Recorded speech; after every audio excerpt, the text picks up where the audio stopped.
Hi, everyone, and welcome to the latest episode of the Tiny Brains podcast. I'm Kevin Joyce, CEO at Tiny Brains, and with me is Peter Graham.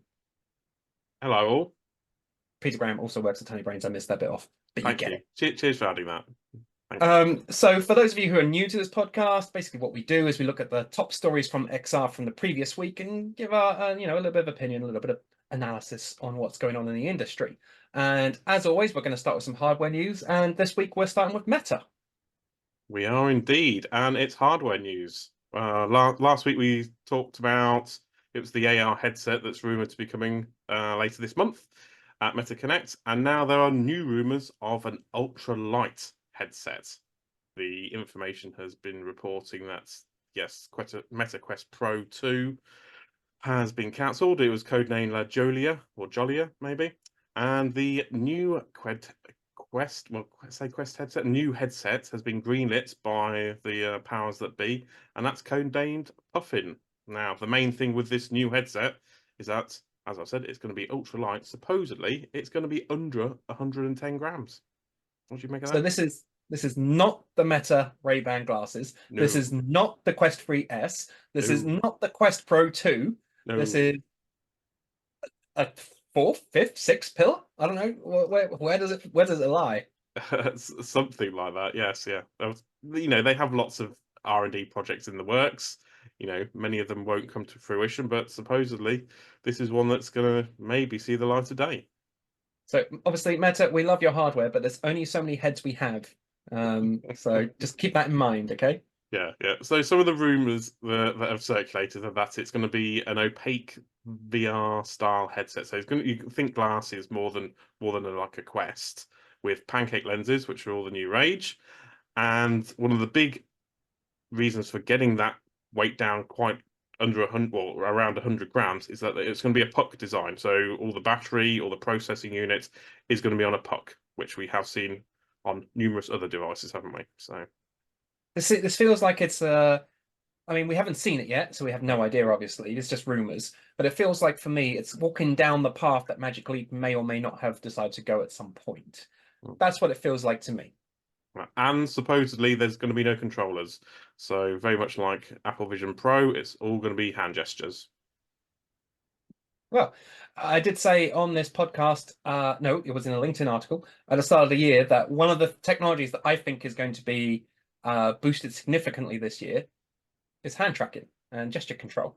So maybe another awesome guess by Kevin here will come true at the end of the year. Maybe. We'll Go have on, to. Meta, prove me right. So Done it plenty also, of times before. well, it won't be the end of the year. This ultralight headset is going to be, well, for this particular rumor, it's going to be 2027. So we might have to wait a few more years to see if that hand But the tracking. speculation I've seen, I'm not sure if you've seen the same thing, is that it's going to be revealed at Connect. Well, yeah, Discussed, at least. yeah, maybe discuss more than actually shown. If it's still like two or 3 years away, I'm not sure they're going to show much of an actual product. No. But Meta do have this way. They've done it at several connects in the past where here's what we're working on, here's what we're working on, here's something that's in prototype stage, and here's the new product. And it may be one of the workings on, not even showing a prototype. That's Exactly. the rumor that I'm seeing. Well, only a few weeks to wait. Indeed. It's hopefully hoping for a good connect this year. Yeah, it would be nice to be invited, but no, never mind. Well, just anyway, moving on, we have Valve back in the game, maybe, possibly, maybe. Wow, you never know with Valve. They're so secretive. But again, another rumor from the rumor mill. This comes from Tyler McVicker, who's a well-known podcaster and someone who does a lot of deep dives into Valve, doesn't he? So this is all about Deckard, yeah, and the maybe a possible Half-Life game, possibly. Yeah, now this I find shocking, frankly. Now the Deckard headset or development platform has been rumored for years, right? It's Hmm. it's it's never gone anywhere. It's always been there in the background. I could understand a sequel to Alyx of sorts because Alyx is still considered the pinnacle of VR, right? Yeah. I'm not. certain Valve are going to bank on an entirely VR exclusive Half-Life yet again. I would agree with you on that one. I think if they had done something else in VR in all these years, maybe. But the fact that Half-Life was 2020, Valve Index was what 2019, wasn't it? So, and they've not really done much apart from the Steam Link. The Steam Link is great, fantastic. It's what everyone's using on Quest 3 to connect to the PCs, but that's been pretty much it in terms of recent updates from Valve. So, how soon we'll see anything official from Deckard, because nothing has been officially mentioned at Yeah. all ever. So it's I don't know, a very big pinch of salt with all of this. Maybe there's a significant degree of copium going on here. I still love the Index. I think it's a great Yeah. headset, even though it's aging now and you can tell it's aging, it's not quite keeping up. But I still think it's a great headset for what it is. It is now significantly overpriced. There should have been a price drop because there hasn't even been a reduction in price, right? Um, Yeah, it needs like at least they must still have stock of it, and why haven't they not slashed it by 50%? I don't yeah, know. exactly. I mean, bringing it down to $500 would be nice, right? It's a beefy ask as in today's market. But I still think it is a great headset if you already have one. And Valve, as we know, their software is either amazing or non-existent. So I would love for this to be true. I'm going to withhold judgment until I actually see something. So that'd be probably another 2027 release as well. 2037. Yeah, 2030. Yeah. Anyway, moving on.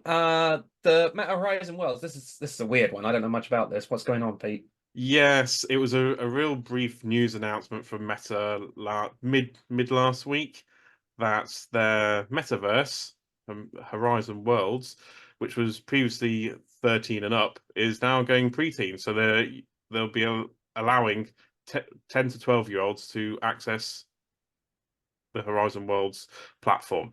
This is under the proviso that parents have to allow access. It's all intertwined with the new parent, the sort of parenting, what would you call it, sort of restrictions that they put in place. But it's still an interesting one to like open this up to preteens when a lot of companies say you shouldn't really be using VR Well, so under this is a for debate I've had. youngsters.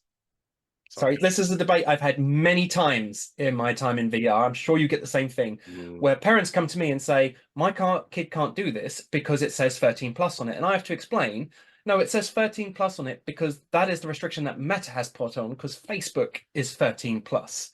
There is no legal association with that whatsoever." Having said that, at the same time, I have children who I feel are too young, and I don't let them use VR very often, if at all. There has been experimentation and white papers published on the development of eyes, suggesting that I think it was 9 years old, up to 9 years old, it's not safe to spend more than 4 or 5 minutes in VR at once. So maybe this is why Meta is going down to 10. Maybe they have listened to this. But basically, do not trust the health of your children to a mega corporation that only wants your wallet and your data. Okay? Be an adult, do your research, make your own mind up.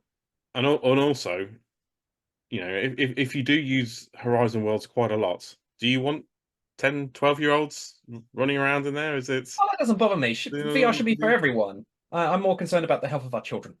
okay, fair enough. But yeah, so there was plenty of documentation out there on the development of eyes in preteens. Go read it for yourself. Decide whether your children should be spending time in VR or not. Once they hit 13, 14, their eyes are fully developed, no problem at all. But before that, caution. Especially as metaverses generally encourage you to stay in there for a while. Yeah, indeed.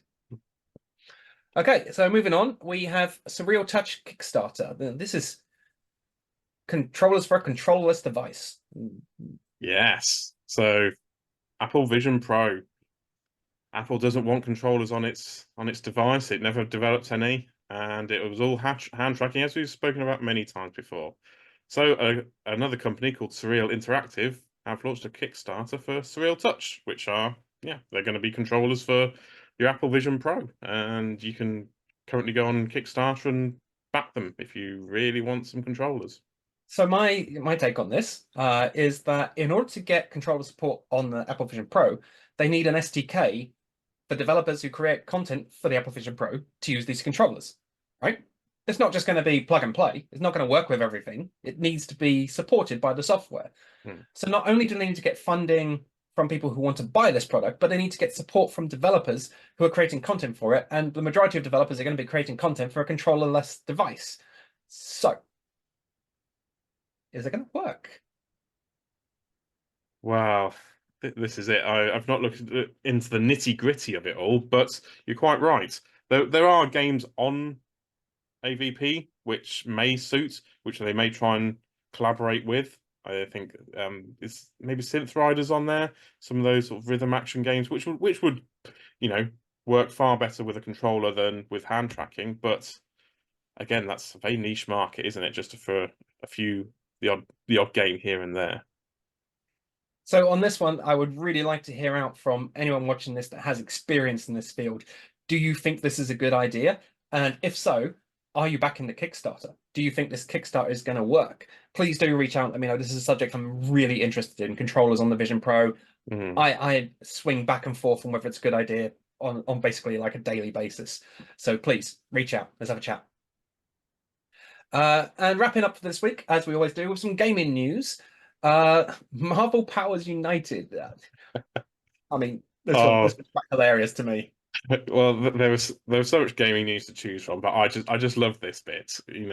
You must remember the game Marvel. Yeah, I played it before it launched at a Meta event, and yeah, oh my, we hardly It, knew you, Marvel it, Powers United. it's such a weird game to bring back, isn't it? All these flat screen games that the community are changing into VR, but then the community want to bring back this particular game, which was an Oculus Rift exclusive in 2018, killed off by Meta in 2021 because the reviews weren't particularly brilliant. And yeah, now this team of intrepid VR people going, yeah, this is what needs to come back. This is what we need to bring back from not Lone Echo or some of those other epic games. We're going with Marvel Powers. So at one time, this was Meta's swan song, right? Yeah.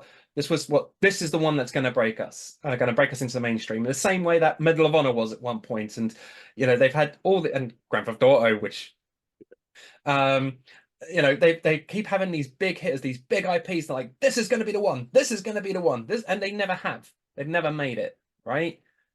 So I mean, I don't know, man. It was an all right game. That's it. It was an all right game, but you're just bringing back an all right game, and also it was an all right game with multiplayer. This is going to only be single player, Hmm. so there is a Discord if you want to join it and like big up the community, but it will only be because all the servers were shut down. So unless they can find some way of creating their own servers or cloud servers, whatever, it's just going to be a single player experience. So it's going to be half of what the last game was. So yeah, great for the community. We love your efforts. Oh, yeah. This is fantastic. But at the same time, I mean, if Meta haven't got the staying power on these things, then are you not going to find that 6 months from now, all that effort, nobody cares anymore? I'm really sorry, guys, but I'm not sure you're going down the right road here. So negative, Kev. So negative. Yeah. And that's it. That seems like a pretty quick one this time. I haven't been keeping track on time today, but it seems like we wrapped this up pretty quickly. Yay, diving in. If you want to talk about any of these subjects, or any of you out there watching want to have your news discussed on this podcast, please do reach out. We would love to hear from you. There are a billion different ways to reach both of us. Pete puts these up on YouTube, so I don't know where he lists, but those ones. And yeah, thank you very much for your time, and we'll see you again next week. Thank you very much.